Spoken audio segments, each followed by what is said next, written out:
وہی بات جو اقبال نے کہی تھی کہ آج کوئی امت مسلمہ دنیا میں موجود نہیں ہے، جو چیز بالفعل موجود ہے وہ کچھ مسلمان اقوام ہیں، امت مسلمہ نام سے کوئی شے موجود نہیں، لیکن اسے وجود میں لانا ہے، اس کے لیے جینا، اس کے لیے مرنا۔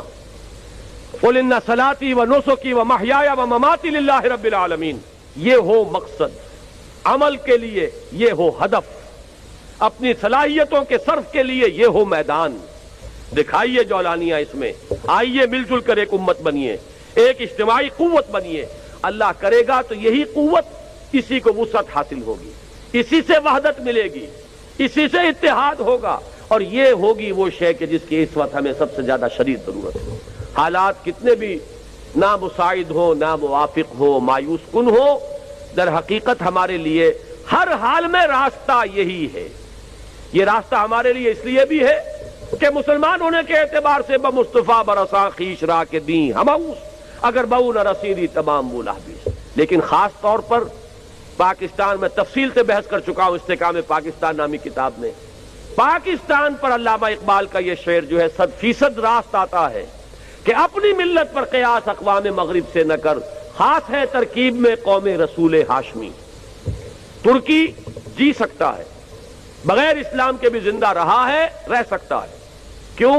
اکثر و بیشتر ایک زبان بولنے والی اور ایک قوم، ایک نسل وہاں آباد ہے۔ نسل کے سہارے جی سکتے ہیں، زبان کے سہارے جی سکتے ہیں۔ یہاں کیا ہے؟ یہاں کوئی نسلی وحدت نہیں، کوئی لسانی وحدت نہیں، یہاں تو نسلیں بے شمار، زبانیں بے شمار، لباس بے شمار، یہاں تو کوئی شے نہیں ہے۔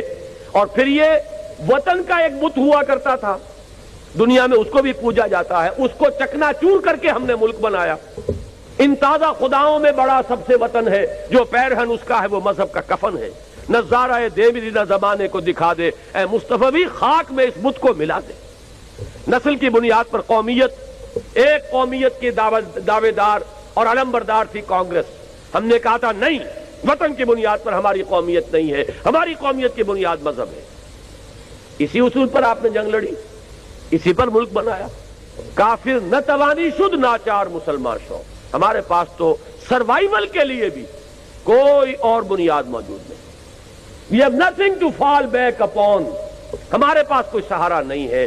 ہم تو زندہ رہنے کے لیے بھی محتاج ہیں کہ اس راستے کو اختیار کریں، اور یہی راستہ ہے سیرت محمدی کا صلی اللہ علیہ وسلم۔